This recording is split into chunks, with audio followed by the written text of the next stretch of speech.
वैशाख मास की कथा अध्याय 6। एक समय की बात है, एक नगर में एक अत्यंत गरीब ब्राह्मण रहता था। वह प्रतिदिन भगवान विष्णु का स्मरण करता, लेकिन उसके पास न तो अच्छे वस्त्र थे और न ही भोजन का साधन। फिर भी उसका मन सदैव भक्ति में लीन रहता। वैशाख मास आने पर उसने संकल्प लिया, मैं इस पूरे महीने स्नान, दान और पूजा अवश्य करूँगा, चाहे कुछ भी हो जाए। वह प्रतिदिन प्रातः काल उठकर नदी में स्नान करता, तुलसी के पास जल अर्पित करता और भगवान विष्णु की पूजा करता। भोजन न होने पर भी वह भूखा रहकर भक्ति करता रहा। एक दिन उसकी परीक्षा लेने के लिए भगवान विष्णु एक साधु के वेश में उसके द्वार पर आए। उन्होंने कहा, हे ब्राह्मण, मुझे बहुत भूख लगी है, क्या तुम मुझे कुछ भोजन दे सकते हो? ब्राह्मण के पास केवल थोड़ा सा अन्न बचा था जो उसने अपने लिए रखा था, लेकिन उसने बिना सोचे वह सारा अन्न उस साधु को दे दिया और स्वयं भूखा रह गया। उसकी निस्वार्थ सेवा और सच्ची भक्ति देखकर भगवान विष्णु अत्यंत प्रसन्न हुए। वे अपने वास्तविक स्वरूप में प्रकट हुए और बोले, हे भक्त, तुम्हें सच्ची भक्ति और दान का आदर्श प्रस्तुत किया है। मैं तुम्हें धन, सुख और मोक्ष का वरदान देता हूँ। इसके बाद ब्राह्मण का जीवन बदल गया। उसके घर में धन धान की वर्षा होने लगी और वह सुखपूर्वक जीवन बिताने लगा। अंत में उसे मोक्ष की प्राप्ति हुई। ऋषियों ने कहा, सूत जी, इस विषय को पुनः विस्तार के साथ कहिए। आपके उत्तम वचनामृतों का पान करते करते हमें तृप्ति नहीं होती है। सूत जी बोले, महर्षियों, इस विषय में एक प्राचीन इतिहास कहा करते हैं, जिसमें एक ब्राह्मण और महात्मा धर्मराज के संवाद का वर्णन है। ब्राह्मण ने पूछा, धर्मराज, धर्म और अधर्म के निर्णय में आप सबके लिए प्रमाण स्वरूप हैं, अतः बताइए, मनुष्य किस कर्म से नरक में पड़ते हैं तथा किस कर्म के अनुष्ठान से वे स्वर्ग में जाते हैं। कृपा करके इन सब बातों का वर्णन कीजिए। यमराज बोले, ब्राह्मण, जो मनुष्य मन, वाणी तथा क्रिया द्वारा धर्म से विमुख और श्री विष्णु भक्ति से रहित है, जो ब्रह्मा, शिव तथा विष्णु को भेद बुद्धि से देखते हैं, जिनके हृदय में विष्णु विद्या से विरक्ति है, जो दूसरों के खेत, जीविका, घर, प्रीति तथा आकाश का उच्छेद करते हैं, वे नरकों में जाते हैं। जो मूर्ख जीविका का कष्ट भोगने वाले ब्राह्मणों को भोजन की इच्छा से दरवाजे पर आते देख उनकी परीक्षा करने लगता है, उन्हें तुरंत भोजन नहीं देता, उसे नरक का अतिथि समझना चाहिए। जो मूढ़, अनाथ, वैष्णव, दीन, रोगातुर तथा वृद्ध मनुष्य पर दया नहीं करता तथा जो पहले कोई नियम लेकर पीछे अजितेंद्रियता के कारण उसे छोड़ देता है, वह निश्चय ही नरक का पात्र है। जो सब पापों को हरने वाले दिव्य स्वरूप, व्यापक, विजयी, सनातन, अजन्मा, चतुर्भुज, अच्युत, विष्णु रूप दिव्य पुरुष श्री नारायण देव का पूजन, ध्यान और स्मरण करते हैं, वे श्री हरि के परम धाम को प्राप्त होते हैं। यह सनातन श्रुति है। भगवान दामोदर के गुणों का कीर्तन ही मंगलमय है। वही धन का उपार्जन है तथा वही इस जीवन का फल है। अमित तेजस्वी देवाधिदेव श्री विष्णु के कीर्तन से सब पाप उसी प्रकार नष्ट हो जाते हैं, जैसे दिन निकलने पर अंधकार। जो प्रतिदिन श्रद्धा पूर्वक भगवान श्री विष्णु की यशो गाथा का गान करते और सदा स्वाध्याय में लगे रहते हैं, वे मनुष्य स्वर्गगामी होते हैं। विप्रवर भगवान वासुदेव के नाम जप में लगे हुए मनुष्य पहले के पापी रहे हों तो भी भयानक यमदूत उनके पास नहीं भटकने पाते। द्विज श्रेष्ठ, हरि कीर्तन को छोड़कर दूसरा कोई ऐसा साधन मैं नहीं देखता जो जीवों के संपूर्ण पापों का नाश करने वाला प्रायश्चित हो। जो मांगने पर प्रसन्न होते हैं, देकर प्रिय वचन बोलते हैं तथा जिन्होंने दान के फल का परित्याग कर दिया है, वे मनुष्य स्वर्ग में जाते हैं। जो दिन में सोना छोड़ देते हैं, सब कुछ सहन करते हैं, पर्व के अवसर पर लोगों को आश्रय देते हैं, अपने से द्वेष रखने वालों के प्रति भी कभी द्वेषवश अहितकारक वचन मुंह से नहीं निकालते, अपितु सबके गुणों का ही बखान करते हैं, वे मनुष्य स्वर्ग में जाते हैं।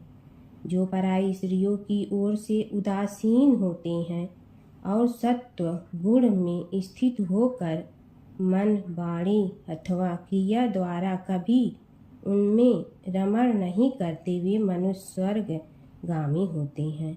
जिस किसी कुल में उत्पन्न होकर भी जो दयालु, यशस्वी, उपकारी और सदाचारी होते हैं, वे मनुष्य स्वर्ग में जाते हैं। जो व्रत को क्रोध से, लक्ष्मी को दाह से, विद्या को मान और अपमान से, आत्मा को प्रमाद से, बुद्धि को लोभ से, मन को काम से तथा धर्म को कुसंग से बचाए रखते हैं, वे मनुष्य स्वर्गगामी होते हैं। विप्र, जो शुक्ल और कृष्ण पक्ष में भी एकादशी को विधि पूर्वक उपवास करते हैं, वे मानव स्वर्ग में जाते हैं। समस्त बालकों का पालन करने के लिए जैसे माता बनाई गई हैं तथा रोगियों की रक्षा के लिए जैसे औषध की रचना हुई है, उसी प्रकार संपूर्ण लोकों की रक्षा के निमित्त एकादशी तिथि का निर्माण हुआ है। एकादशी के व्रत के समान पाप से रक्षा करने वाला दूसरा कोई साधन नहीं है। अतः एकादशी को विधि पूर्वक उपवास करने से मनुष्य स्वर्ग लोक में जाते हैं। अखिल विश्व के नायक भगवान श्री नारायण में जिनकी भक्ति है, वे सत्य से हीन और रजोगुण से युक्त होने पर भी अनंत पुण्यशाली हैं तथा अंत में वे वैकुंठ धाम में पधारते हैं। जो वेतसी, यमुना, सीता, गंगा तथा पुण्य सलीला गोदावरी का सेवन और सदाचार का पालन करते हैं, जिनकी स्नान और दान में सदा प्रवृत्ति है, वे मनुष्य कभी नरक के मार्ग का दर्शन नहीं करते। जो कल्याणदायिनी नर्मदा नदी में गोते लगाते तथा उसके दर्शन से प्रसन्न होते हैं, वे पाप रहित हो महादेव जी के लोक में जाते और चिरकाल तक वहाँ आनंद भोगते हैं। जो मनुष्य चल नदी में स्नान करके शौच, संतोष आदि नियमों का पालन करते हुए उसके तट पर विशेषतः व्याश्रम में 3 रात निवास करते हैं, वे स्वर्गलोक के अधिकारी माने गए हैं।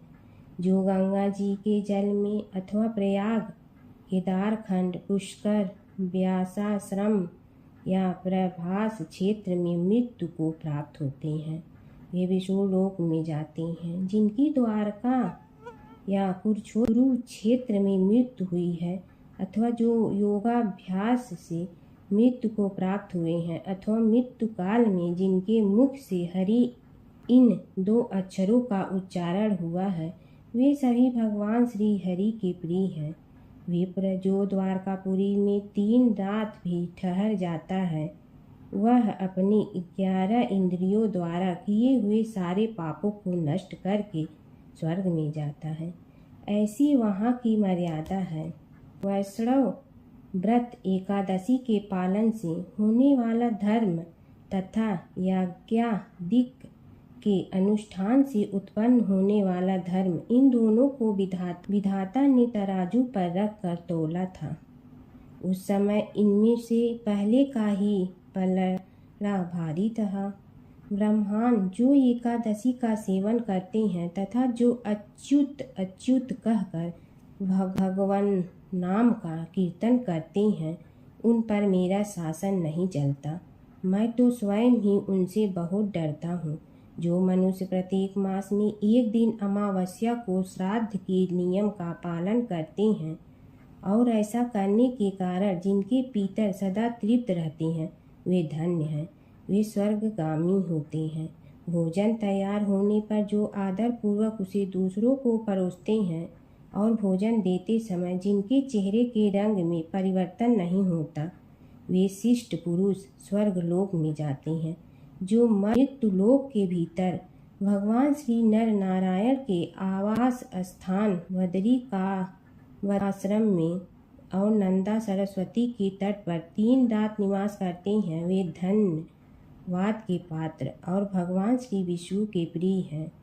ब्राह्मण जो भगवान पुरुषोत्तम के समीप जगन्नाथपुरी में 6 मास तक निवास कर चुके हैं, वे अच्युत स्वरूप हैं और दर्शन मात्र से समस्त पापों को हर लेने वाले हैं। जो अनेक जन्मों में उपार्जित पुण्य के प्रभाव से काशीपुरी में जाकर मणिकर्णिका के जल में गोते लगाते हैं और श्री विश्वनाथ जी के चरणों में मस्तक झुकाते हैं, वे भी इस लोक में आने पर मेरे वंदनीय होते हैं। जो श्री हरि की पूजा करके पृथ्वी पर कुश और तिल बिछाकर चारों ओर तिल बिखेरते और लोहा तथा दूध देने वाले गौ दान करके विधि पूर्वक मृत्यु को प्राप्त होते हैं, वे मनुष्य स्वर्ग में जाते हैं। जो पुत्रों को उत्पन्न करके उन्हें पितामहों के पद पर बिठाकर ममता और अहंकार से रहित होकर मरते हैं, वे भी स्वर्गलोक के अधिकारी होते हैं।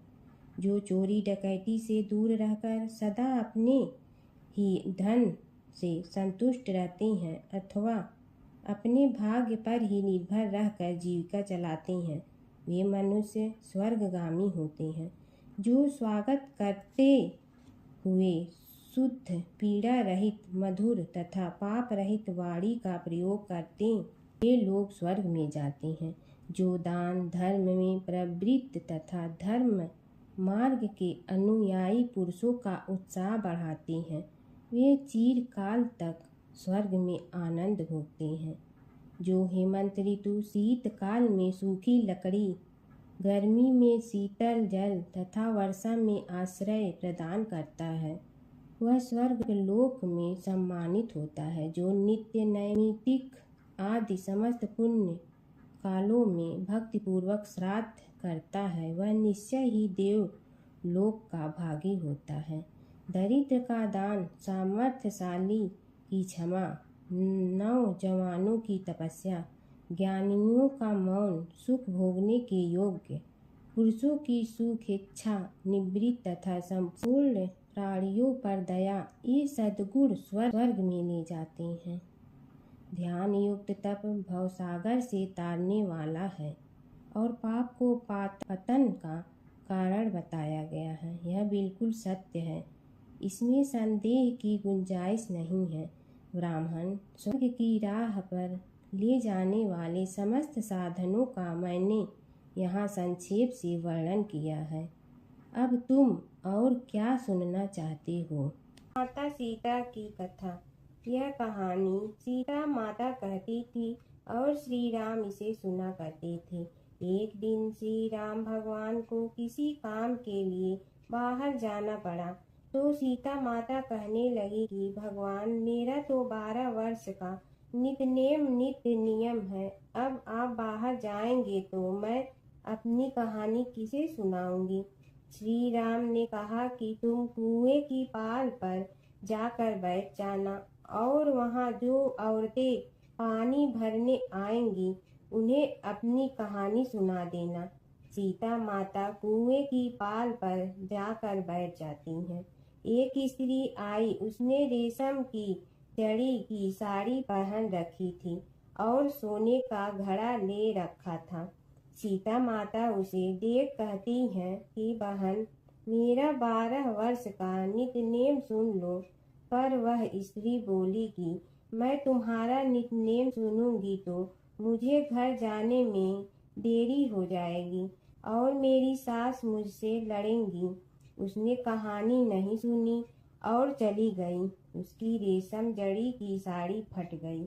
सोने का घड़ा मिट्टी के घड़े में बदल गया। सास ने देखा तो पूछा कि ये किसका दोष अपने सिर लेकर आ गई है। बहू ने कहा कि कुएं पर एक औरत बैठी थी। उसने कहानी सुनने के लिए कहा, लेकिन मैंने सुनी नहीं, जिसका यह फल मिला है। बहू की बात सुनकर अगले दिन वही साड़ी और घड़ा लेकर सास कुएं की पाल पर गई। सास को वहीं माता सीता बैठी मिली तो माता सीता ने कहा कि बहन, मेरी कहानी सुन लीजिए। सास बोली कि एक बार छोड़, मैं तो 4 बार कहानी सुन लूंगी। राम आए लक्ष्मण आए, देश के पुजारी आए, नित नेम का नेम लाए, आओ राम बैठो राम। तपी रसोई जियो राम, माखन मिश्री खाओ राम। दूध बतासा पियो राम, सूत के पल का मोठो राम। साल दुसाला पोठो राम, साल दुसाला ओढ़ो राम। जब बोलो जब राम ही राम, राम संवारे सबके काम। खाली घर भंडार भरेंगे, सबका बेड़ा पार करेंगे।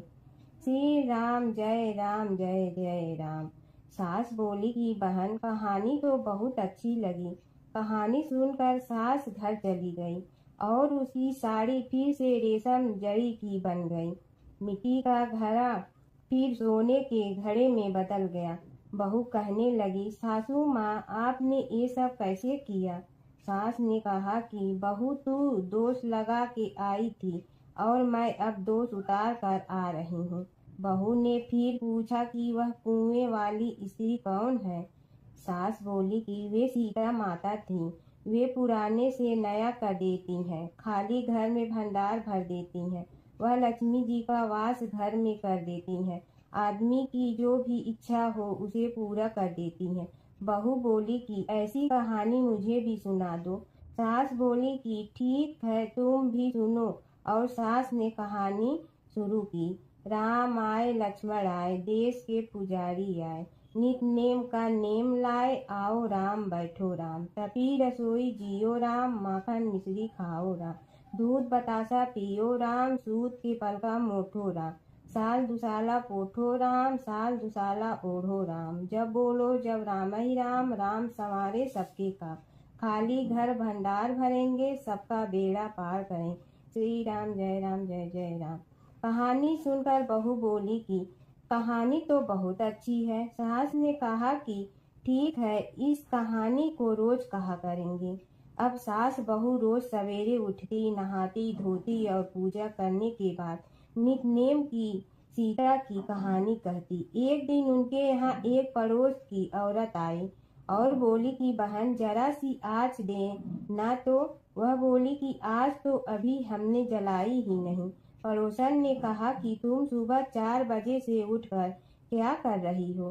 फिर उन्होंने कहा कि सुबह उठकर हम पूजा करते हैं, फिर सीता माता की नित नेम की कहानी कहते हैं।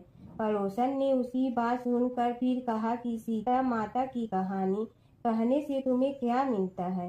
वे बोली कि इनकी कहानी कहने से घर में भंडार भर जाते हैं, सारे काम सिद्ध होते हैं, मन की इच्छा भी पूरी हो जाती है। पड़ोसन कहती है कि बहन, ऐसी कहानी तो मुझे भी सुना दो। फिर वह बोली कि ठीक है, तुम भी यह कहानी सुन लो। राम आए लक्ष्मण आए, देश के पुजारी आए, नित नेम का नेम लाए, आओ राम बैठो राम। सारी कहानी सुनने के बाद पड़ोसन कहने लगी, बहन, कहानी तो मुझे बहुत अच्छी लगी। अब वह पड़ोसन भी नित नेम सीता माता की कहानी कहने लगी। कहानी कहने से सीता माता ने पड़ोसन के भी भंडार भर दिए। अब तो पूरे मोहल्ले में नित नेम की कथा चल पड़ी। हर किसी की मनोकामना पूरी होने लगी। हे सीता माता, जैसे आपने उनके भंडार भरे, वैसे ही आप हमारे भी भंडार भरना, सबकी भरना, कहानी सुनने वाले के भी और कहानी कहने वाले के भी। एक समय की बात है, एक नगर में एक बहुत धनी श्रेष्ठ रहता था। उसके पास धन धान की कोई कमी नहीं थी, लेकिन वह बहुत कंजूस और कठोर स्वभाव का था। न वह दान करता था, न किसी गरीब की मदद करता था। उसी नगर में एक गरीब ब्राह्मण रहता था। वह रोज सुबह उठकर भगवान विष्णु स्मरण करता, वैशाख मास में स्नान करता और अपनी क्षमता के अनुसार थोड़ा बहुत दान जरूर करता। एक दिन उस ब्राह्मण ने सोचा, मेरे पास देने के लिए कुछ नहीं, फिर भी मैं श्रद्धा से एक लोटा जल किसी प्यासे को दूंगा। वह प्रतिदिन नदी से जल भरकर रास्ते में आने जाने वालों को पिलाने लगा। उसकी इस सेवा भावना से भगवान विष्णु बहुत प्रसन्न हुए। दूसरी ओर वह सेठ अपने धन के घमंड में किसी को कुछ नहीं देता था। समय बीता और दोनों की मृत्यु हो गई। मृत्यु के बाद ब्राह्मण को स्वर्ग में स्थान मिला, क्योंकि उसने सच्चे मन से सेवा और दान किया था। वही सेठ को नरक की यातनाएं सहनी पड़ी, क्योंकि उसने कभी दया या दान नहीं किया। कुछ समय बाद सेठ को अपनी गलती का एहसास हुआ और उसने प्रार्थना की, हे प्रभु, मुझे एक और अवसर दें। भगवान विष्णु ने उसकी प्रार्थना सुनकर कहा, धन से नहीं, मन से किया गया दान ही श्रेष्ठ होता है। वैशाख मास में किया गया छोटा सा पुण्य भी अनंत फल देता है। बोलो विष्णु भगवान की जय। गणेश और बुढ़िया माई की कथा।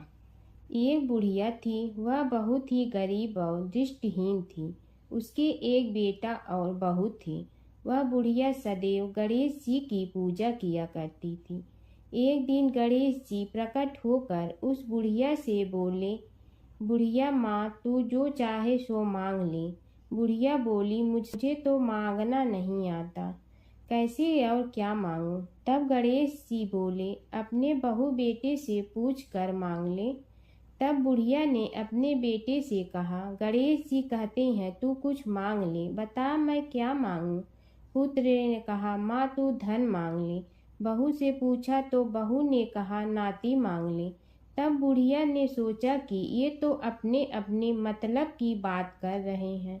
अतः उस बुढ़िया ने पड़ोसन से पूछा तो उन्होंने कहा, बुढ़िया तू तो थोड़े दिन जियोगी, क्यों तू धन मांगो और क्यों नाती मांगे? तू तो अपनी आँखों की रोशनी मांग ले, जिससे तेरी जिंदगी आराम से कट जाए।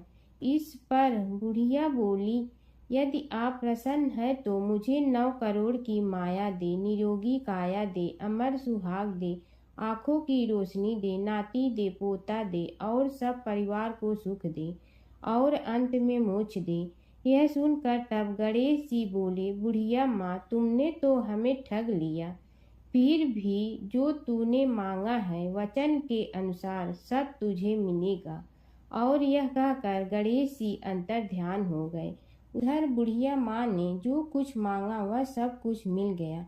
हे गणेश जी महाराज, जैसे तुमने उस बुढ़िया माँ को सब कुछ दिया वैसे ही सबको देना। बुढ़िया माई को मुक्ति दी तुलसी माता की कथा।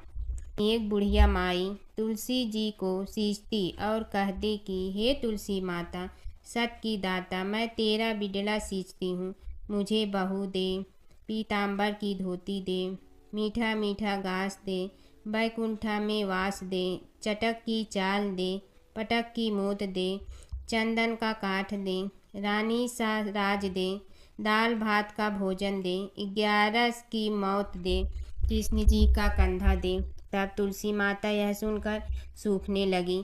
तो भगवान ने पूछा कि हे तुलसी, तुम क्यों सूख रही हो? तुलसी माता ने कहा कि एक बुढ़िया रोज आती है और यही बात कह जाती है, मैं सब बात तो पूरा कर दूंगी, लेकिन कृष्ण का कंधा कहाँ से लाऊंगी? तो भगवान बोले, जब वो मरेगी तो मैं अपने आप कंधा दे आऊँगा, तू बुढ़िया माई से कह देना। जब बुढ़िया माई मर गई, सब लोग आ गए। जब माई को ले जाने लगे तो वह किसी से न उठी। तब भगवान एक 12 बरस के बालक का रूप धारण करके आए।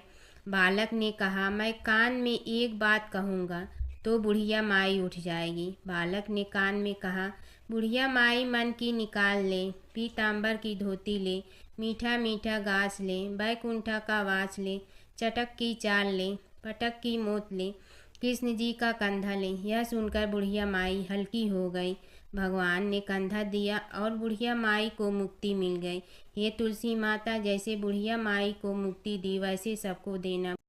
बंदरी की कहानी। बैसाख मास की पवित्र कथा। एक राजा था। वह बैसाख माह में प्रतिदिन ब्रह्मा मुहूर्त में उठकर गंगा जी में स्नान करता था। राजा का आदेश था कि मुझसे पहले गंगा जी में कोई भी स्नान नहीं करेगा। राजा जब गंगा जी में स्नान करने जाते तो उन्हें प्रतिदिन शांत जल के स्थान पर हिलता हुआ हलचल युक्त जल दिखाई देता था। तो राजा को संदेह होता था कि निश्चय ही मुझसे पहले कोई प्रतिदिन गंगा जी में स्नान करता है। अतः राजा ने नदी के तट पर पहरेदार बिठा दिया। गंगा जी के तट पर एक वृक्ष था। उस पर एक बंदरिया रहती थी। वह प्रतिदिन राजा के स्नान करने से पूर्व स्नान करके वृक्ष पर चढ़कर बैठ जाती थी। इस प्रकार होते होते पूरा बैसाख माह व्यतीत हो गया, किंतु अंतिम दिन राजा के सिपाही ने देख लिया और उस बंदरिया को पकड़कर राजा के पास ले गए और कहा कि यह बंदरिया आपसे पूर्व प्रतिदिन गंगा जी में स्नान करती है। उधर राजा की प्रतिज्ञा थी कि यदि कोई भी स्त्री मुझसे पूर्व स्नान करती होगी तो मैं उससे विवाह कर लूंगा। इसलिए राजा को बंदरिया के साथ विवाह करना ही पड़ा। वैशाख स्नान के पुण्य से बंदरी के गर्भ ठहर गया। 9 मास पूर्ण होने पर बंदरी ने राजा से पूछा कि शिशु जन्म के समय मुझे क्या करना चाहिए। तब राजा ने महल में एक घंटी लगवा दी और बंदरिया से कहा कि जब तुम्हें दर्द हो तो उसे बजा देना, मैं संपूर्ण प्रबंध कर दूंगा। राजा की अन्य रानियां भी थीं, उनकी कोई संतान नहीं थी। बंदरिया को गर्भ है यह समाचार जानकर अन्य रानियां मन ही मन बंदरिया से ईर्ष्या करने लगी और भावी संतान का नाश करते हेतु विभिन्न योजनाएं बनाने लगी। घंटी लगी देखकर एक रानी ने बंदरिया से इसका कारण पूछा। बंदर ने संपूर्ण वृतांत बता दिया। रानी ने बहकाया कि यह एक बार घंटी बजाकर तो देख ले कि राजा आते हैं या नहीं। बंदरी ने घंटी बजाई तो राजा दौड़े दौड़े महल में आए और घंटी बजाने का कारण पूछा। इस पर बंदरी ने उत्तर दिया कि मैंने तो रानियों के कहने पर घंटी बजाई थी। तब रानियों ने राजा से कहा कि यह तो पशु और न जाने कितनी बार घंटी बजाएगी। इस प्रकार कहकर उन्होंने घंटी को हटवा दिया। कुछ दिनों बाद बंदरी के शिशु जन्म का समय आया तो उसने अन्य रानियों से पूछा कि मैं क्या करूं। तब रानी ने कहा कि तुम आंखों पर पट्टी बांधकर सो जाओ। बंदरी के बैसाख माह के स्नान के पुण्य प्रताप के रूप में एक सुंदर पुत्र हुआ। शिशु के जन्म होते ही उसके रोने से पूर्व ही रानियों ने उसे एक टोकरी में रखकर दासी को दे दिया और आदेश दिया कि इसे नदी में बहा कर आओ और उस शिशु के स्थान पर एक पत्थर रख दिया। राजा को भी कहलवा दिया कि बंदरी ने एक पत्थर को जन्म दिया। राजा ने सुना तो उन्होंने भी संतोष कर लिया है कि जब दूसरी रानियों के संतान नहीं है तो यह तो बंदरी है, इसके क्या संतान होगी। उधर दासी ने उस सुंदर सुशील शिशु को नदी में न बहाकर कुम्हार के खंडर में रख दिया। दूसरे दिन कुम्हार कुम्हारी खंडर में आए तो वहां एक सुंदर शिशु को रोता हुआ देखा। कुम्हार कुम्हारिन भी निसंतान थे। उन्होंने उस शिशु को अपने लिए भेजी गई भगवान की भेंट माना और बड़े प्रेम से शिशु का पालन पोषण करने लगे। कुछ बड़ा होने पर बालक को यह ज्ञात हुआ कि वह रानी बंदरी का पुत्र है, जिनको रानियों ने मरवाना चाहा था। एक दिन वह बालक कुम्हार के बनाए हुए मिट्टी के हाथी घोड़े लेकर पनघट पर जा बैठा और दासियों को देखकर कहने लगा कि आओ रे मेरी मिट्टी के हाथी घोड़े, पानी पियो। जब दासियों ने यह बात सुनी तो वह हंसने लगी और बोली, अरे मूर्ख, कभी मिट्टी के हाथी घोड़े भी पानी पीते हैं क्या। इस पर उस बालक ने कहा कि कभी बंदरी के भी पत्थर जन्म लेते हैं क्या। उस बालक की यह बात दासियों ने जाकर महल में कही। तब रानियों ने दूसरे दिन विष मिलाकर लड्डू भेज दिए। ईश्वर की कृपा से लड्डू गोद और बादाम के हो गए और उन लड्डू को खाने से उस लड़के की मृत्यु नहीं हुई। यह समाचार दासी ने रानी को कहा और रानी ने राजा से कहकर कुम्हार को देश से निकलवा दिया। कुम्हार वन में रहने लगा। तत्पश्चात अगले वर्ष चित्र माह में माता गढ़ गौर के पूजन का दिन आया तो वह बंदरी का पुत्र 108 करवे और 108 गोली लेकर तथा घड़े में पानी भरकर बगीचे के बाहर बैठ गया।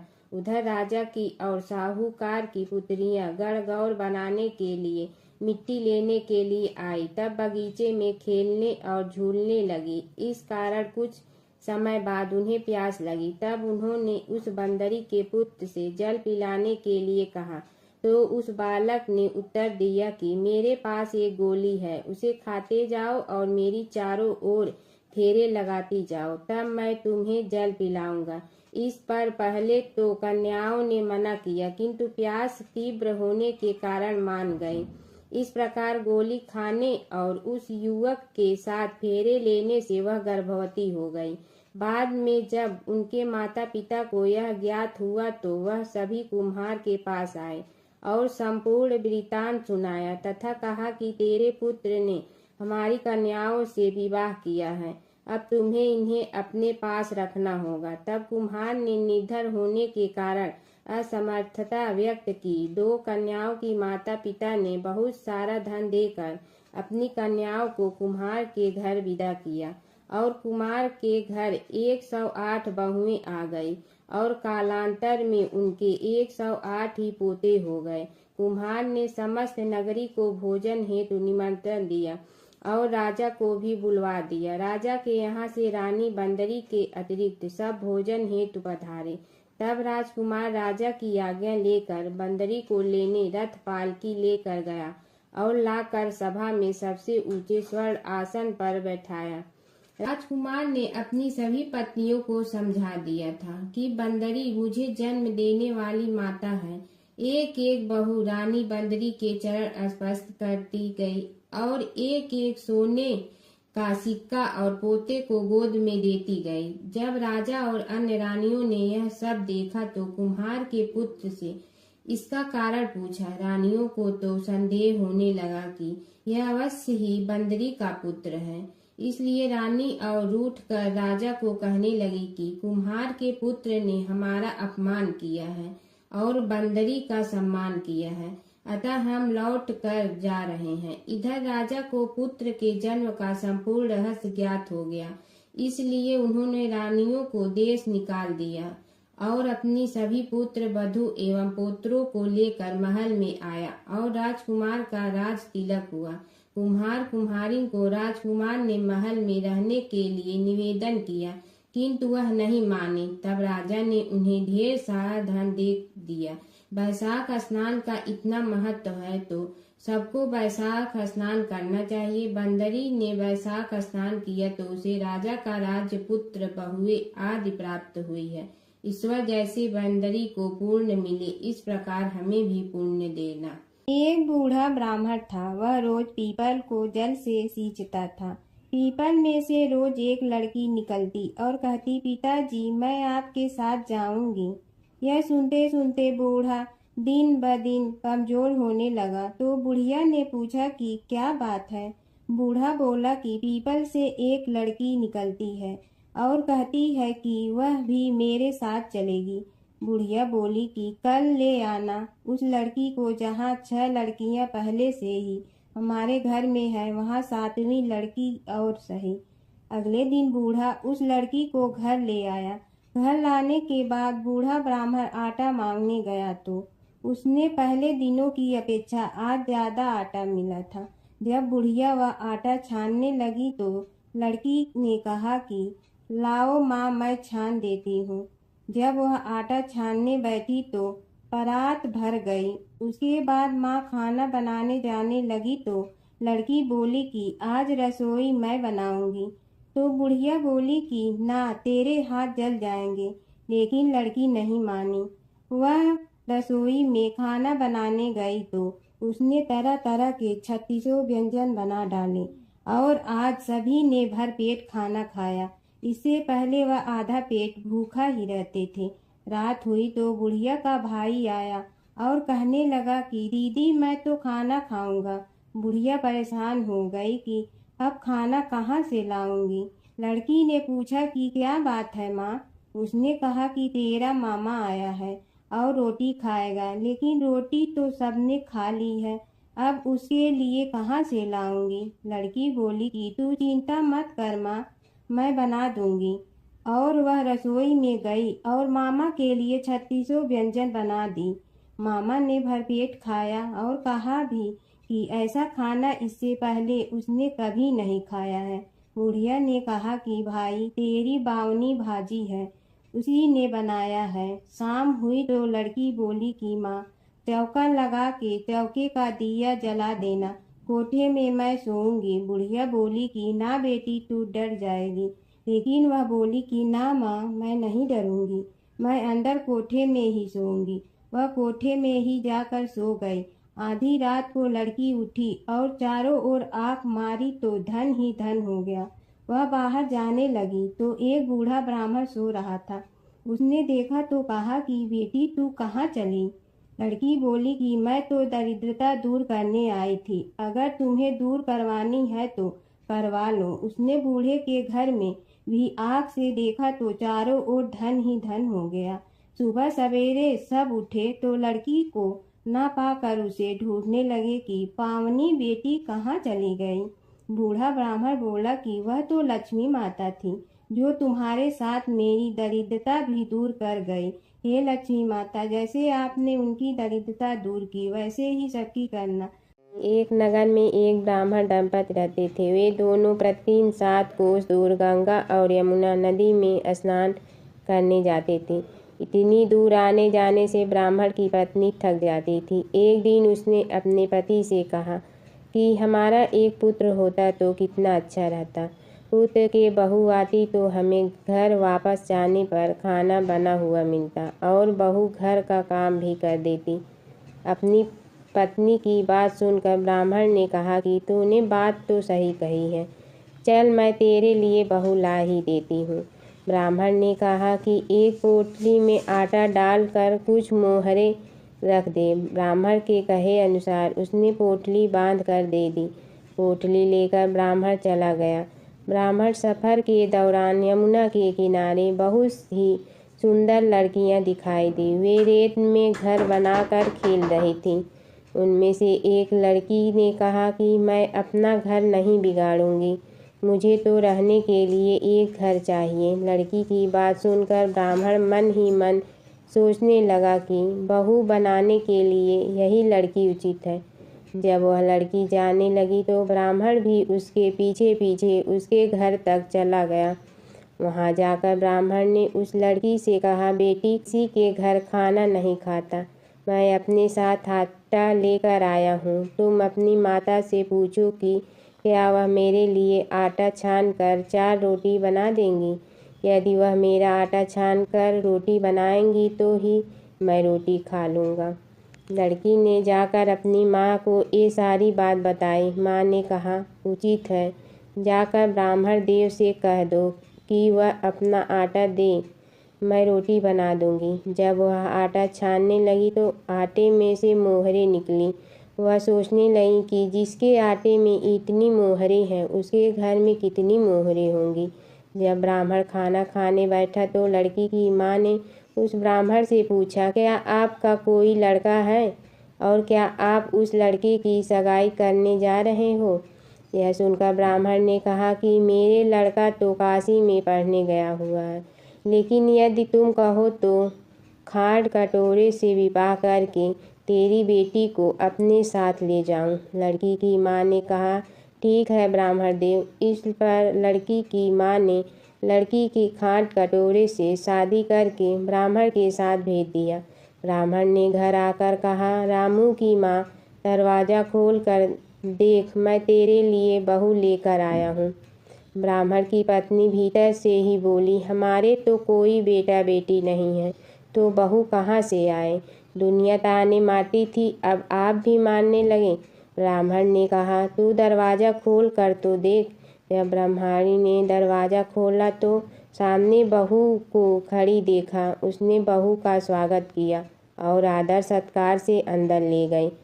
अब जब ब्राह्मण अपनी पत्नी के साथ नदी स्नान करने जाता तो पीछे से बहू घर का सारा काम करके और खाना बना कर रखती थी। वह उनके कपड़े धोती और रात को हाथ पैर भी दबाती थी। इस तरह बहुत दिन बीत गए। ब्रह्माणी ने अपनी बहू से कहा कि बहू कभी भी चूल्हे की आग मत बुझने देना और मटके का पानी खत्म मत होने देना। परंतु एक दिन चूल्हे की आग बुझ गई। यह देखकर बहू घबरा गई और भागी भागी अपनी पड़ोसन के पास गई और कहा कि मेरे चूल्हे की आग बुझ गई है, मुझे थोड़ी आग चाहिए। मेरे सास ससुर सुबह 5 बजे से गए हुए हैं, वह थके हुए घर आएंगे, इसलिए मुझे उनके लिए खाना बनाना है। यह सुनकर पड़ोसन ने कहा कि तू तो बावली है, तुझे यह दोनों मिलकर पागल बना रहे हैं। इनके कोई पुत्र नहीं है, ये निसंतान है। बहू ने कहा नहीं, ऐसा मत बोलो, इनका बेटा तो बनारस काशी में पढ़ने गया हुआ है। इस पर पड़ोसन ने कहा कि यह तुझे झूठ बोलकर लाए हैं, मेरी बात सच मान, इनके कोई बेटा नहीं है। अब बहू पड़ोसन की बातों में आ गई और कहने लगी कि अब आप ही बताओ मैं क्या करूं। पड़ोसन ने कहा कि क्या है, जब तुम्हारे सास ससुर आए तो जली हुई रोटियां बना कर देना और बिना नमक की दाल बना कर देना। खीर की करछी दाल में और दाल की करछी खीर में डाल देना। पड़ोसन ने उसे अच्छे से सिखा पढ़ा दिया। फिर जब उसने सास ससुर घर आए तो उसने न तो उनका आदर सत्कार किया, न ही उनके कपड़े धोए। जब उसने सास ससुर को खाना दिया तो सास बोली, बहू आज यह रोटियां जली हुई क्यों हैं और दाल भी अलूनी है। तब बहू ने पलट कर कहा कि एक दिन ऐसा खाना खा लोगे तो कुछ बिगड़ नहीं जाएगा। तुम्हारा सास ससुर को खड़ी खोटी सुनाकर वह फिर से पड़ोसन के पास गई और बोला कि अब आगे क्या करना है। पड़ोसन ने कहा कि अब तुम सातों कोठों की चाबी मांग लेना। अगले दिन जब भी स्नान करने के लिए जाने लगे तो बहू अड़ गई कि मुझे तो सातों कोठों की चाबी चाहिए। तब ससुर ने कहा कि इसे चाबी दे दो। तब सास ने बहू को चाबी दे दी।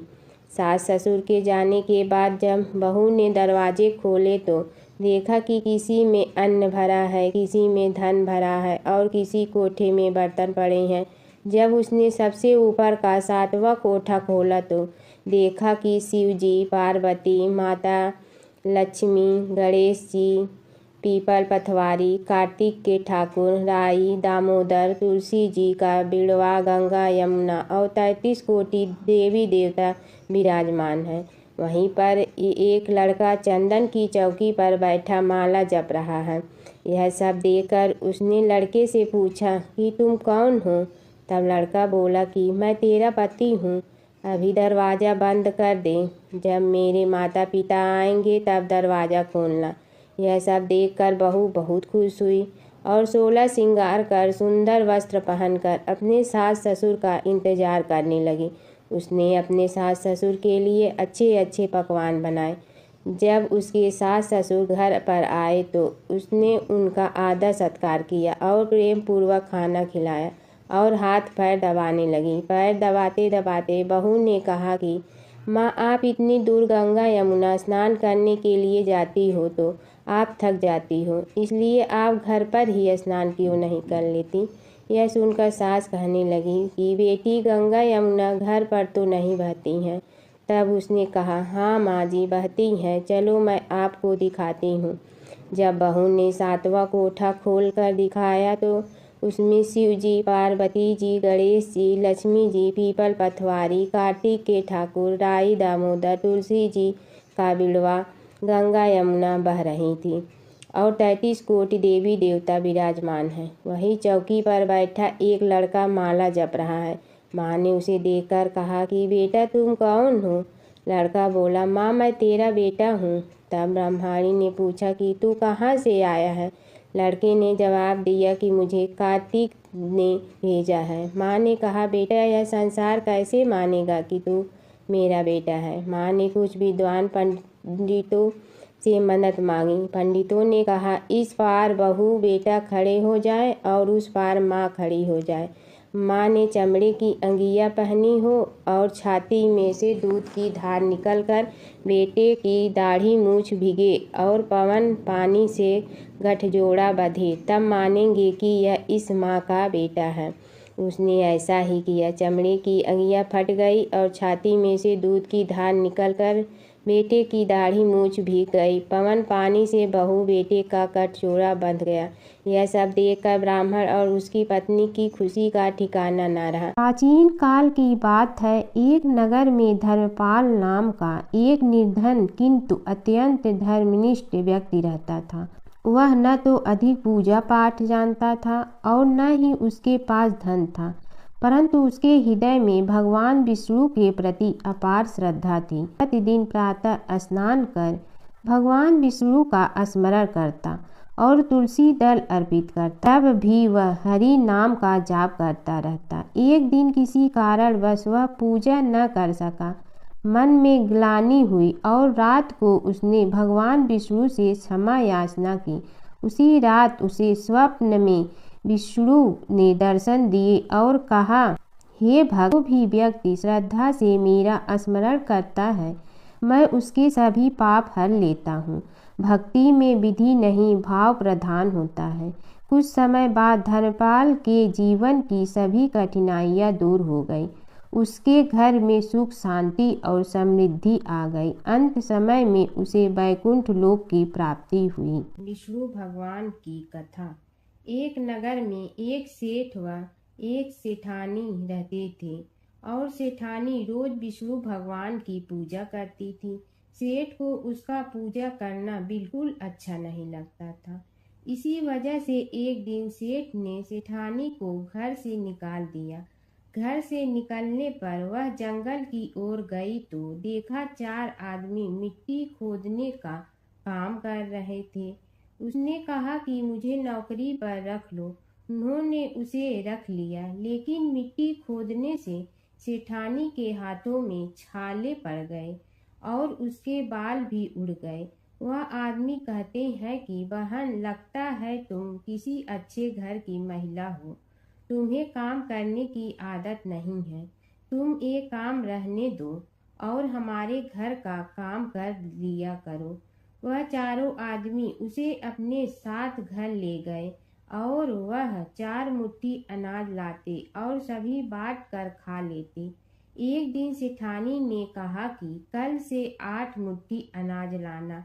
अगले दिन वह 8 मुट्ठी अनाज लाए और सेठानी पड़ोसन से आग मांग लाई। उसने भोजन बनाया, विष्णु भगवान को भोग लगाया, फिर सभी को खाने को दिया। सारे भाई बोले कि बहन, आज तो भोजन बहुत स्वादिष्ट बना है। सेठानी ने कहा कि भगवान का जूठा है तो स्वाद तो होगा ही। सेठानी के जाने के बाद सेठ भूखा रहने लगा और आस पड़ोस के सारे लोग कहने लगे कि ये तो सेठानी के भाग्य से खाता था। एक दिन सेठ अपनी सेठानी को ढूंढने चल पड़ा। उसने ढूंढते हुए वह भी उस जंगल में पहुंच गया जहां वह चारों आदमी मिट्टी खोद रहे थे। सेठ ने उन्हें देखा तो कहा कि भाई, मुझे भी काम पर रख लो। उन आदमियों ने उसे काम पर रख लिया, लेकिन मिट्टी खोदने से उसके भी हाथों में छाले पड़ गए और बाल उड़ने लगे।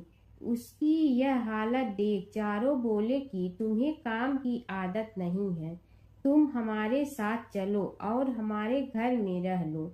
सेठ उन चारों आदमियों के साथ उनके घर चला गया और जाते ही उसने सेठानी को पहचान लिया, लेकिन सेठानी घूंघट में थी तो सेठ को देख नहीं पाई। सेठानी ने सभी के लिए भोजन तैयार किया और हर रोज की भांति विष्णु भगवान को भोग लगाया। उसने उन चारों भाइयों को भोजन परोस दिया, लेकिन जैसे ही वह सेठ को भोजन देने लगी तो विष्णु भगवान ने उसका हाथ पकड़ लिया। भाई बोले कि बहन, ये तुम क्या कर रही हो? वह बोली, मैं कुछ नहीं कर रही हूँ, मेरा हाथ तो विष्णु भगवान ने पकड़ लिया है।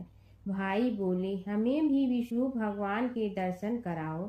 उसने भगवान से प्रार्थना की तो विष्णु जी प्रकट हो गए।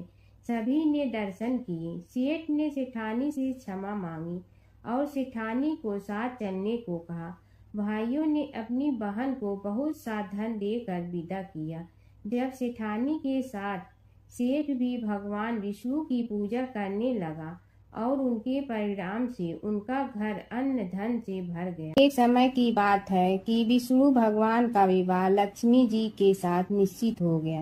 विवाह की तैयारी होने लगी। सभी देवताओं को निमंत्रण भेजे गए, परंतु गणेश जी को निमंत्रण नहीं दिया। कारण जो भी रहा हो, अब भगवान विष्णु की बारात जाने का समय आ गया। सभी देवता अपनी पत्नियों के साथ विवाह समारोह में आए। उन सब ने देखा कि गणेश जी कहीं दिखाई नहीं दे रहे हैं। तब वे आपस में चर्चा करने लगे कि क्या गणेश जी को कोई न्योता नहीं दिया है या स्वयं गणेश जी ही नहीं आए हैं। सभी को इस बात पर आश्चर्य होने लगा। तभी सब ने विचार किया कि विष्णु भगवान से ही इसका कारण पूछा जाए। विष्णु भगवान से पूछने पर उन्होंने कहा कि हमने गणेश जी के पिता भोलेनाथ महादेव को न्योता भेजा है। यदि गणेश जी अपने पिता के साथ आना चाहते हैं तो आ जाते। अलग से न्योता देने की कोई आवश्यकता भी नहीं थी। दूसरी बात यह है कि उनको 1.25 मन मूंग, 1.25 मन चावल, 1.25 मन घी और 1.25 मन लड्डू का भोजन दिन भर में चाहिए। यदि गणेश जी नहीं आएंगे तो कोई बात नहीं। दूसरे के घर जाकर इतना सारा खाना पीना अच्छा भी नहीं लगता। इतनी वार्ता कर ही रहे थे कि किसी एक ने सुझाव दिया, यदि गणेश जी आ भी जाए तो उनके द्वारपाल बनाकर बैठा देंगे कि आप घर की याद रखना। आप तो चूहे पर बैठकर धीरे धीरे चलोगे तो बारात से बहुत पीछे रह जाओगे। यह सुझाव भी सबको पसंद आ गया तो विष्णु भगवान ने भी अपनी सहमति दे दी। होना क्या था कि इतने में गणेश जी वहां आ पहुंचे और उन्हें समझा बुझाकर घर की रखवाली करने बैठा दिया गया। बारात चल रही थी, तब नारद जी ने देखा कि गणेश जी तो दरवाजे पर ही बैठे हुए हैं। तो वे गणेश जी के पास गए और रुकने का कारण पूछा। गणेश जी कहने लगे कि विष्णु भगवान ने मेरा बहुत अपमान किया है। नारद जी ने कहने लगे कि अपनी मूसक देना को आगे भेज दे तो वह रास्ता खोद देगी, जिससे उनके वाहन धरती में धंस जाएंगे। तब आपको सम्मान पूर्वक बुलाना पड़ेगा। अब तो गणेश जी ने अपनी मूसक सेना जल्दी से आगे भेज दी और सेना ने जमीन पोली कर दी। जब बारात वहां से निकली तो रथों के पहिए धरती में धंस गए। लाख कोशिश करे परंतु पहिए नहीं निकले। सभी ने अपने अपने उपाय किए परंतु पहिए तो नहीं निकले, बल्कि जगह जगह से टूट गए। किसी की समझ में नहीं आ रहा था कि अब क्या किया जाए। तब तो नारद जी ने कहा, आप लोगों ने गणेश जी का अपमान करके अच्छा नहीं किया। यदि उन्हें मना कर लाया जाए तो आपका कार्य सिद्ध हो सकता है और यह संकट टल सकता है। शंकर भगवान ने अपने दूत नंदी को भेजा और वे गणेश जी को लेकर आए। गणेश जी का आदर सम्मान के साथ पूजन किया। तब कहीं रथ के पहिए निकले। अब रथ के पहिए निकल के परंतु टूट फूट गए तो उन्हें सुधारे गए।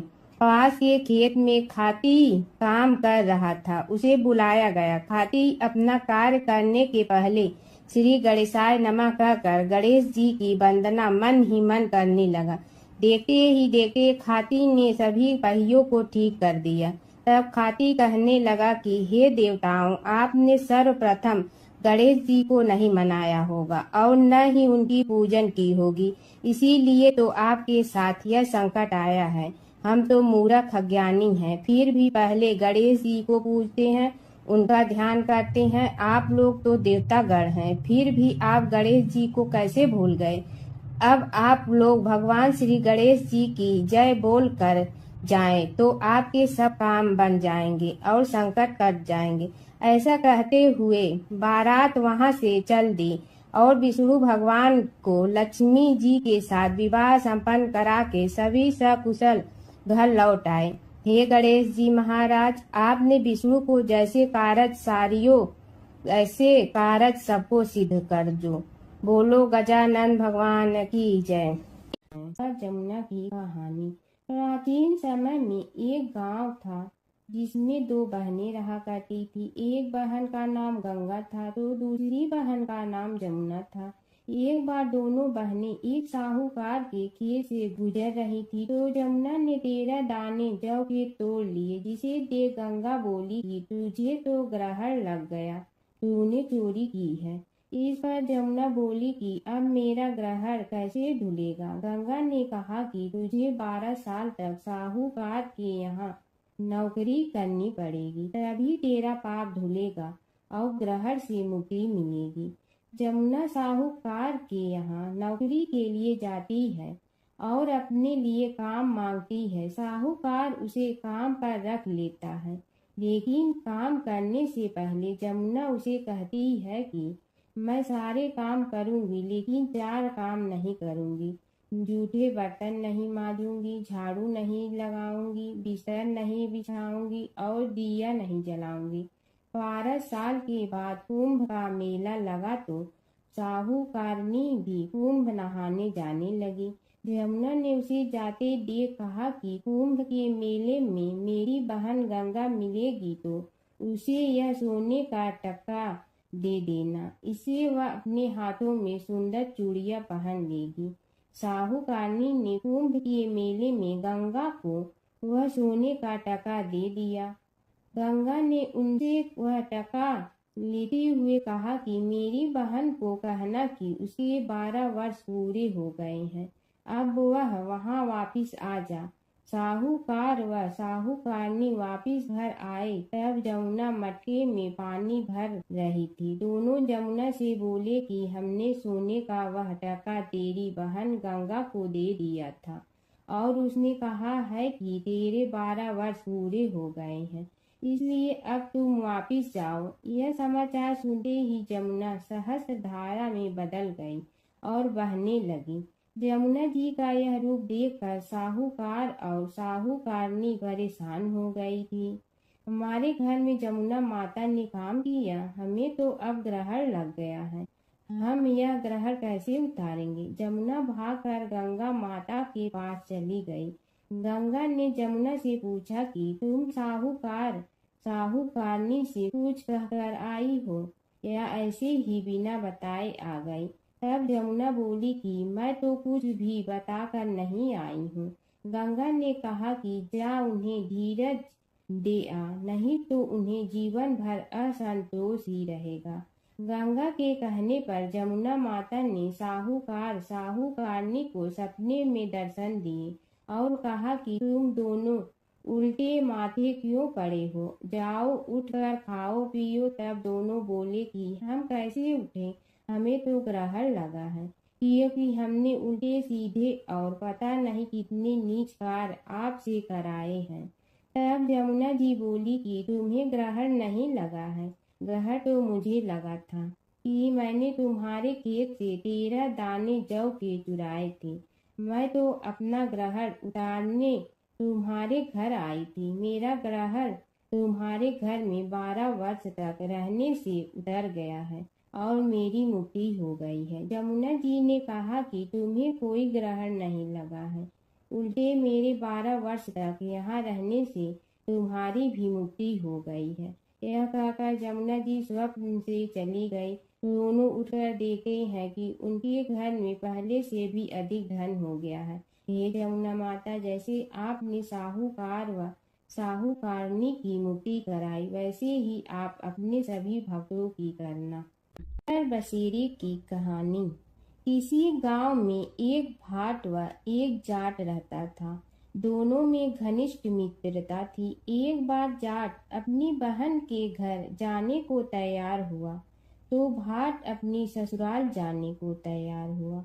दोनों साथ चल पड़े तो रास्ते में रुककर एक कुएं की मुंडेर पर बैठ गए। जाट ने भाट से कहा कि नगर बसेरा कर लेते हैं। इस पर भाट बोला कि तू ही नगर बसेरा कर ले, मैं तो अपनी ससुराल जा रहा हूँ, वहाँ खूब खातिर होगी, मेरी तू कर ले नगर बसेरा। जाट वहीं कुएं के पास बैठ पानी की घंटी और चावल का दाना लेकर नगर बसेरा करने लगा। नगर बसेरा करने के साथ जाट कहने लगा कि नगर बसेरा जो करे सो मल धोवे पाँव, ताता माड़ा तापसी देगी मेरी माँ। माँ देगी मावशी तेगी द्वारका का वास, मीठा मीठा घास वृंदावन का वास। 5 कुल्ठी छठी रास मेरी जीवड़ो श्री कृष्ण के पास। डालू पानी हो जाए घी झट से निकल जाए मेरा जी। यह सब कर कर के वह जाट बहन के पास चल पड़ा। जाट की बहन ने भाई के आने पर उसकी खातिर की खी बूरा के साथ भाई को जिमाया। दोनों ने बैठकर ढेर सारी बातें की। इधर भाट अपने ससुराल पहुंचा तो वहां आग लगी हुई थी। आग बुझाने वह भी लग गया, जिसमें हाथ मुंह भी काले हो गए और खुद भी थोड़ा सुलझ गया। ना रोटी ना पानी के लिए ही किसी ने पूछा। एक पड़ोसन आई तो उसने भाट की सास को कहा कि जमाई आया है, जरा उस आओ भगत कर लो। बुढ़िया बोली कि सब कुछ तो जल गया है, अब कहाँ से आओ भगत करूं। तब पड़ोसन ने ही भाट को एक रोटी के साथ छाछ दी। उसने वही खाकर गुजारा किया। शाम को दोनों फिर घर की ओर चल पड़े और रास्ते में मिल गए और एक दूसरे का हाल पूछा। भाट बोला कि मेरी ससुराल में तो आग लगी हुई थी, आग बुझाते मैं खुद काला हो गया हूँ, ना रोटी मिली ना पानी। जाट बोला कि मेरी तो बहुत खातिर हुई। फिर बोला कि मैंने कहा था ना कि नगर बसेरा कर ले, अब कर ले। लेकिन भाट ने फिर मना कर दिया। कहने लगा कि चाहे रोटी दे या न दे, तेरी तो माँ है, दही चूरमा का पेड़ा धरा पाएगा। भाट ने फिर नगर बसेरा नहीं किया, जाट ने कर लिया। नगर बसेरा जो करे सो मल धोवे पाँव, ताता माड़ा तापसी देगी मेरी माँ। माँ देगी मावशी देगी द्वारका का वास, मीठा मीठा घास वृंदावन का वास। 5 कुल्ठी छठी रास मेरा जी बड़ो श्री कृष्ण के पास। डालू पानी हो जाए घी झट से निकल जाए मेरा जी। करके वह चल पड़ा। घर पहुँचते ही जाट की मावशी ने बहुत लाड प्यार किया। उधर भाट घर गया तो उसकी भैंस खो गई थी। बाप एक लाठी रखे तो दूसरी उठाए और कहने लगा कि ससुराल गया तो आग लगा दी, अब यहाँ आया तो भैंस खो दी। बाप ने कहा कि पहले भैंस लेकर आ, तभी रोटी पानी मिलेगा। सारा दिन भाट भैंस ढूंढता रहा, लेकिन उसे भैंस नहीं मिली। जाट और भाट की मुलाकात फिर से बाजार में हो गई। जाट ने भाट के हाल चाल पूछे तो भाट बोला कि आते ही भैंस खो गई, बस उसी दिन से भैंस ढूंढ रहा हूँ। रोटियां का तो पूछो ही मत। जाट ने कहा कि मैंने तो पहले ही कहा था कि नगर बसेरा कर ले। जाट की बात सुनकर भाट बोला कि तेरे नगर बसेरे में इतनी ताकत है तो चल अब कर लेते हैं। दोनों ने बैठकर नगर बसेरा किया। नगर बसेरा जो करे सो मल धोवे पाँव, ताता माड़ा तापसी देगी मेरी माँ। माँ देगी मावशी देगी द्वारका का वास, मीठा मीठा घास वृंदावन का वास। 5 कुल्ठी छठी रास मेरा जीवड़ो श्री कृष्ण के पास। डालू पानी हो जाए घी झट से निकल जाए मेरा जी। दोनों के नगर बसेरा करने पर भाट जैसे ही आगे बढ़ा तो उसकी खोई भैंस मिल गई, जिसे लेकर घर पहुंचा। घर पहुंचते ही माँ ने कहा कि लड़के को आते ही घर से निकाल दिया, सारे दिन से ये भूखा प्यासा भटक रहा है। यह कहकर उसकी माँ ने उसको खूब खिलाया पिलाया। इस घटना के बाद सारे नगर में ढिंढोरा पिटवा गया कि तब कोई अपने पीहर या सास से आते जाते नगर बसेरा करें। जैसे भाट को नगर बसेरा करने का फल मिला, वैसे ही हर किसी को मिले। प्राचीन काल की बात है। नैमिषारण्य क्षेत्र में ऋषि महर्षि और साधु संतों का समाज जुड़ा था।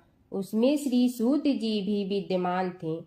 शौनक जी ने उनकी सेवा में उपस्थित होकर निवेदन किया कि हे अज्ञान रूप घोर तिमिर को नष्ट करने में करोड़ों सूर्यों के समान प्रकाशमान श्री सूत जी हमारे कानों के लिए अमृत के समान जीवन प्रदान करने वाले कथा तत्व का वर्णन कीजिए। हे सूत जी, हमारे हृदयों में ज्ञान के प्रकाश की वृद्धि तथा भक्ति, वैराग्य और विवेक की उत्पत्ति जिस कथा से हो सकती हो वह हमारे प्रति कहने की कृपा कीजिए। शौनक जी की जिज्ञासा से सूत जी बड़े प्रसन्न हुए। पुरातन इतिहासों के स्मरण से उनका शरीर पुलकायमान हो रहा था। वे कुछ देर उसी स्थिति में विराजमान रहकर कुछ विचार करते रहे और अंत में बोले, शौनक जी, इस विषय में आपके चित्त में बड़ी जिज्ञासा है। आप धन्य हैं जो सदैव ज्ञान की प्राप्ति में तत्पर रहते हुए विभिन्न पुराण कथाओं की जिज्ञासा रखते हैं। आज मैं आपको ज्ञान के परम स्रोत रूप श्री गणेश जी का जन्म कर्म रूप चरित्र सुनाऊंगा। गणेश जी से ही सभी ज्ञानों सभी विद्याओं का उद्भव हुआ है। अब आप सावधान चित्त से विराजमान हो। श्री गणेश जी के ध्यान और नमस्कार पूर्वक उनका चरित्र श्रवण करें। नमस्तस्मै गणेशाय ब्रह्मा विद्या प्रदायिनी यनागस्त्यसमः साक्षात विघ्न सागर सोसड़े।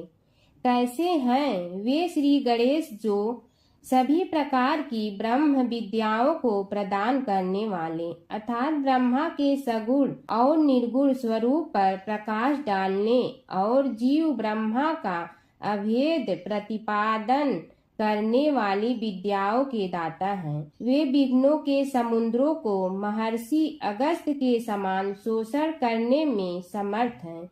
इसलिए उनका नाम विघ्न सागर शोषक के नाम से प्रसिद्ध है। मैं उन भगवान श्री गणेश जी को नमस्कार करता हूँ। प्रथम पूजा के अधिकारी श्री गणेश जी, यह कहकर सूत जी कुछ समय के लिए मौन हो गए और फिर बोले, शौनक जी, भगवान गणेश जी ही सर्वप्रथम पूजा प्राप्ति के अधिकारी हैं। किसी भी देवता की पूजा करो, पहले उनकी पूजा करो।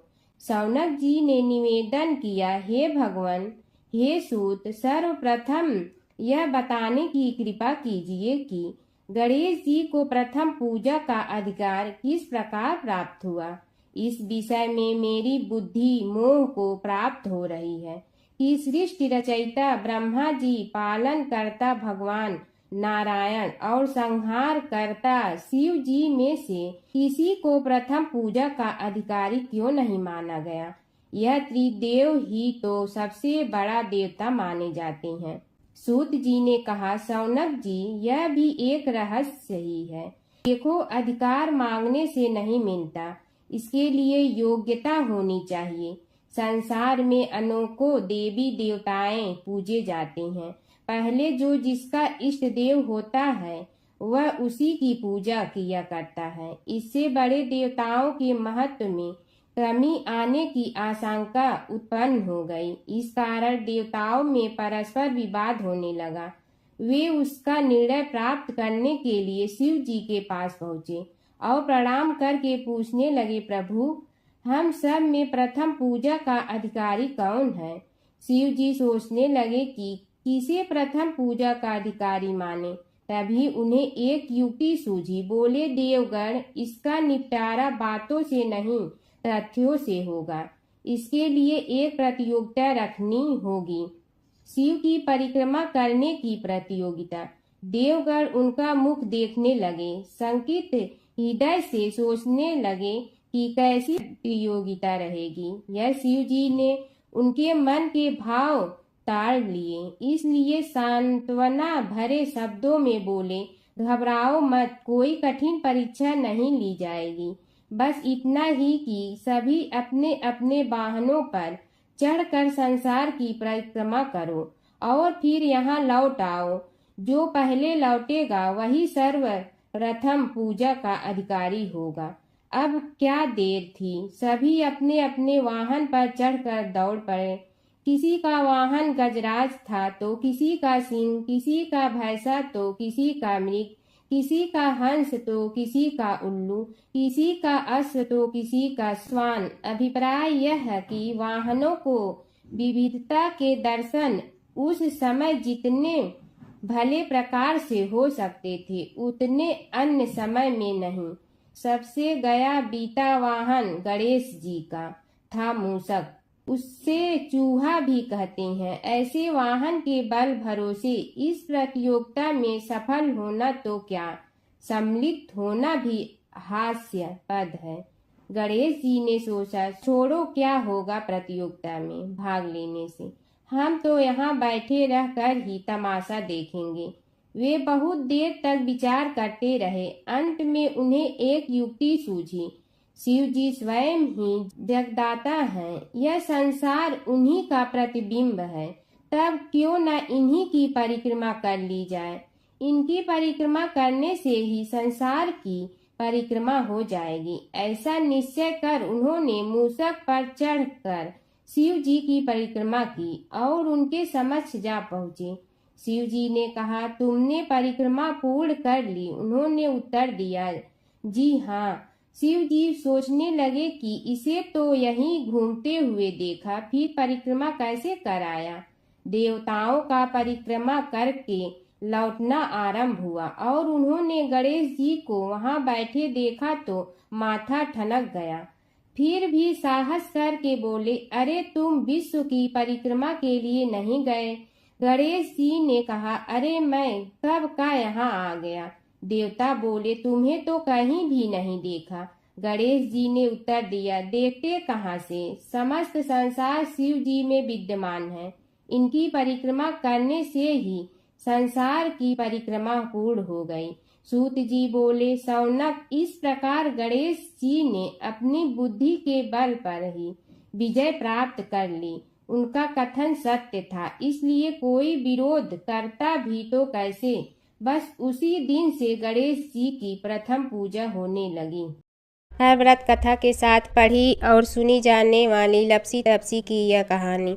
एक लपसी था, एक तपसी था। तपसी हमेशा भगवान की तपस्या में लीन रहता था।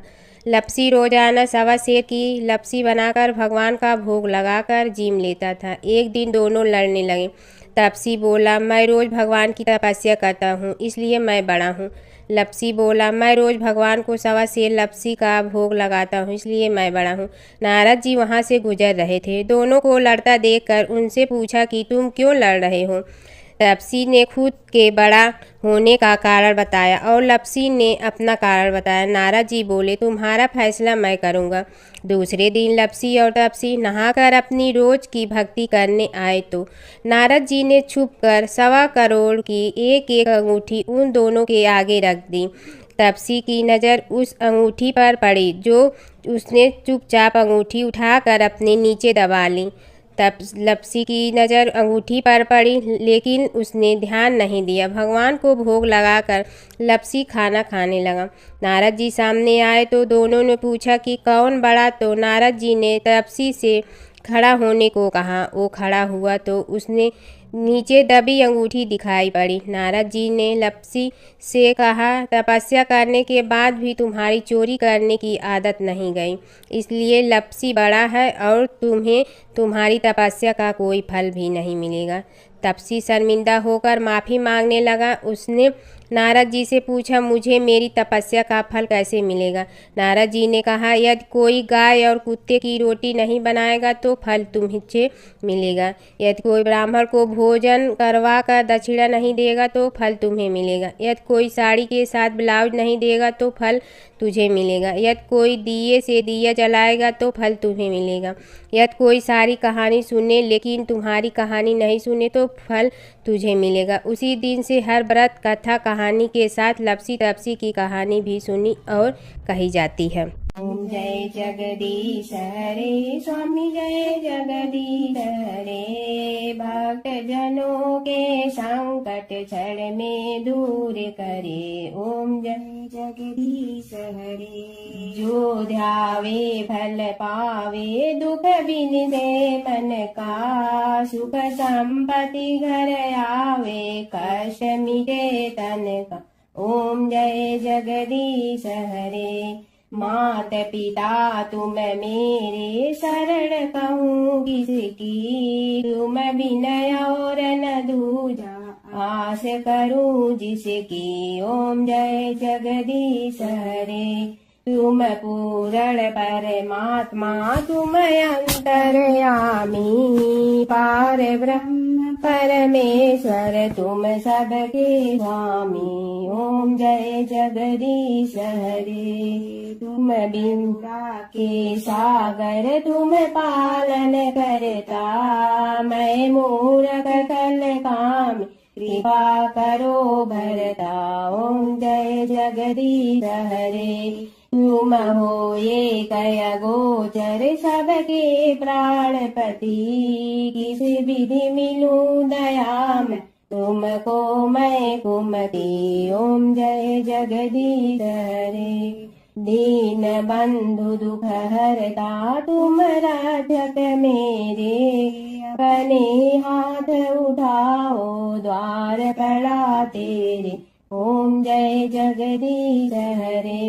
विषय विकार मिटा पाप हरो देवा। श्रद्धा भक्ति बढ़ाओ संतन की सेवा। ओम जय जगदीश हरे। तन मन धन सब तेरा स्वामी सब कुछ है तेरा। तेरा तुझको अर्पण क्या लागे मेरा। ओम जय जगदीश हरे। जय जगदीश हरे स्वामी जय जगदीश हरे। भक्त जनों के संकट क्षण में दूर करे। ओम जय जगदीश हरे स्वामी जय जगदीश हरे।